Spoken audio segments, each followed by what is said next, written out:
여러분, 연준은 이번 FOMC 회의를 통해 기준금리를 0.25포인트 올렸습니다. 그리고 미국 은행은 안전하다. 올해 안에 금리 인상은 없다. 라고 했습니다. 이 회의 결과를 듣고 이렇게 생각하시는 분들이 계십니다. 거봐, 내가 올해 금리 인하 없다고 했지? 금리 동결할 거라고 예상하고 주식이랑 코인 오르더니 금리 올리니까 바로 떡락하네. 그런데 여러분, 혹시 과거에 파월이 했던 얘기랑 실제 상황이랑 비교해 보신 적 있으신가요? 아마 비교해 보시면 파월과 연준의 표면적인 발표가 얼마나 의미 없는지 아실 수 있습니다. 그럼 잠깐 과거의 몇 가지만 살펴보고 가시죠.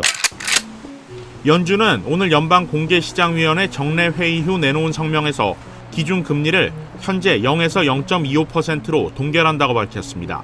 이와 더불어 별도로 공개한 점도표에서는 2023년까지 제로 금리가 유지될 것임을 내비쳤습니다. 제롬 파월 미국 연방준비제도 의장은 최근 지속되고 있는 높은 물가 상승률은 경제 재개로 인한 소비 확대, 공급 부족, 그리고 기저 효과 등에 겹쳐 나타나고 있다고 강조했습니다. 이런 일시적인 요인들이 해결되면 물가 상승률은 연준의 목표치인 2% 수준으로 떨어질 것이라고 예상했습니다. 내년에 금리를 3회 인상한다는 예고라고 전하고 있습니다. 연방공개시장위원회 위원들 중 과반수는 내년에 0.88에서 1.12% 수준의 금리 인상을 예상했습니다. 파월 의장은 완전 고용에 도달했다고 판단되는 시점에 금리를 올리겠다고 했습니다. 미국 의회 청문회에 출석한 제롬 파월 연방준비제도 의장은 물가 상승률이 연준의 목표치인 2%로 내려가고 있다는 확실한 신호가 보일 때까지 계속해서 금리를 올리겠다고 했습니다. 물가가 이미 너무 많이 올랐지만 앞으로 더 오를 수 있다고도 했습니다. 연준의 강력한 돈줄 제기로 경기 침체 우려가 커지고 있는 가운데 파월 의장이 경기 침체 가능성을 공개적으로 거론한 건 사실상 처음입니다. 아직 인플레이션을 잡으려면 갈 길이 멀어 금리를 더 높일 필요가 있다는 점을 분명히 한 겁니다. 그러면서 내년 최종 기준금리 목표치를 5.1%로 제시하면서 지난 9월 예측치였던 4.6%보다 0.5%포인트 더 높였습니다. 이 때문에 내년에는 금리 인상을 멈추고 정책 전환을 할 거란 이른바 피벗 예상은 더욱 멀어진 것으로 보입니다. 금융업계를 중심으로 은행 시스템 안정을 위해 이번엔 금리를 동결해야 한다는 주장이 거센 상황이었습니다. 제롬 파월 연준 의장은 이와 관련해 금리를 동결하는 것도 오늘 논의선상에 있었지만 물가 상승 압력이 여전히 높다는 지표들이 계속 나오고 있고 무엇보다 연준이 물가를 잡을 거라는 확고한 믿음을 유지하는 게 중요하기 때문에 금리를 인상하게 됐다고 설명했습니다.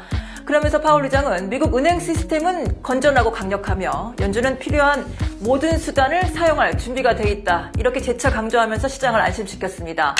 자, 여러분, 이거 보시고 어떤 느낌이 드십니까? 저는 투자와 관련해 자신 있게 말씀드릴 수 있습니다. 만약 여러분이 단기 투자자나 트레이더라면 파월의 얘기에 귀를 기울이고 매번 금리 방향을 예측하는데 최선을 다하시면 됩니다. 이번에 내릴 것 같았는데 내리 꽂을 것 같았는데 거봐, 내가 이럴 줄 알았다니까. 쇼 칠걸. 난 그럴 줄 알고 쇼 쳤지롱. 수익 달달하구만. 이렇게 게임하듯 재밌게 자신의 노동소득으로 번 피 같은 돈을 걸고 스마트폰으로 도박을 하시면 됩니다. 그런데 만약 제대로 된 투자를 하고 싶으시다면, 부자가 되겠다는 목표를 세우고 단단한 부의 탑을 쌓아가실 분이라면 자신이 알 수도 없고 지속적으로 맞출 수도 없고 끊임없이 변하는 금리를 예측하며 배팅할 여유가 있을까요? 과거 파월의 연설 내용에서 봐도 뻔히 몇 달 후 인정할 수밖에 없는 상황에 대해서도 오리발 내밀며 아니라고 하죠. 그런데 몇 달 지나면 언제 그랬냐는 듯 바로 말 바꾸면서 연준은 현재 경제의 엄중한 위기에 맞춰 유연하게 대응했습니다. 라고 말한단 말이죠. 그런데도 맨날 순진하게 파월이 하는 말만 믿고 자신의 투자 플랜 없이 이랬다 저랬다 샀다 팔았다 쇼쳤다 롱쳤다 이러면 자신의 피 같은 돈이 서서히 계좌에서 사라지는 놀라운 마법을 경험하시게 될 겁니다. 여러분, 이제 미국의 기준금리는 5%입니다. 그리고 연내 금리 인하는 없다고 말합니다. 근데 여러분, 솔직히 이 말 믿으십니까? 전 단 1%도 믿지 않습니다. 왜냐? 금융의 핵심은 신뢰입니다. 금융 자체가 신뢰 기반의 시스템인데 미국에서 그것도 가장 안전한 국채를 들고 있다가 뱅크런을 당해 은행이 파산했습니다. 그런데 그 파산의 가장 큰 원인인 금리를 또 올렸다? 그리고 연내에 내리지 않는다? 그러면서 각 은행들의 돈을 빌려줘서 유동성 공급 아닌 유동성 공급을 하니까 괜찮을 거다? 그건 연준 생각이고, 이번엔 또 어디선가 문제가 터지고 또 돈으로 메꾸고 또 터지고 또 메꾸는 상황이 생길지 모릅니다.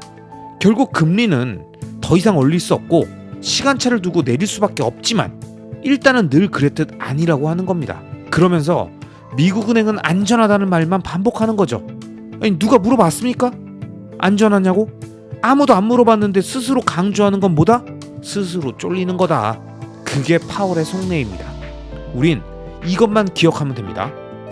자, 그럼 앞으로 비트코인과 미국 주식은 어떻게 될까요? 전 최근 영상에서 계속 강조해 말씀드리지만 올해는 반격의 한 해, 상승장이라고 생각합니다.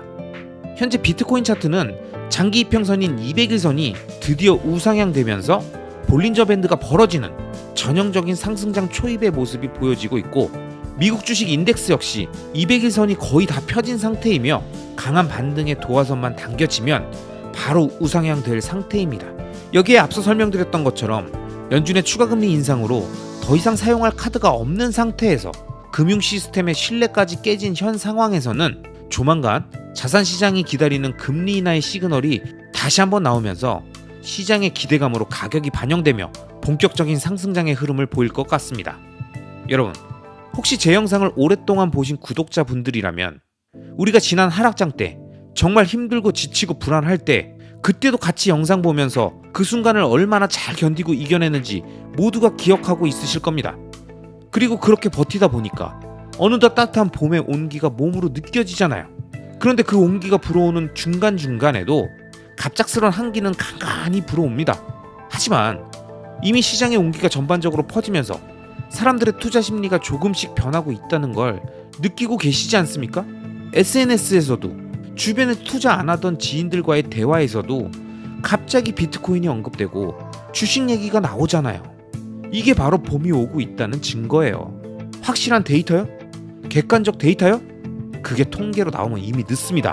장기 투자자는 올타임으로 시장에 참여하고 있지만 그 와중에도 특히 하락장의 두려움을 이겨내고 자신의 좋은 자산을 지키고 늘릴 줄 알아야 합니다. 그렇기 때문에 최근 불안한 분위기와 미국발 뉴스들이 쏟아져도 작년 대하락장을 이겨냈던 갓바로 간간히 불어오는 한기는 가볍게 털어주세요. 이거 뭐 솔직히 우리 멘탈에 아무런 영향도 없잖아요. 그죠? 지금은 그동안 진행해온 좋은 자산의 매집을 차분하게 마무리하고 다가올 상승장을 팝콘 들고 재밌게 지켜볼 준비만 하면 됩니다. 앞으로 펼쳐질 재밌는 영화 본다고 생각하면서요. 아시겠죠? 자, 이번 영상은 여기까지입니다. 앞으로 이어질 다음 영상들에서도 이번 영상보다 훨씬 더 좋은 내용으로 여러분들을 찾아뵙도록 하겠습니다. 마지막으로 제 채널이 마음에 들어 구독 버튼을 눌러주시면 앞으로 올라오는 좋은 영상들을 놓치지 않고 보실 수 있습니다.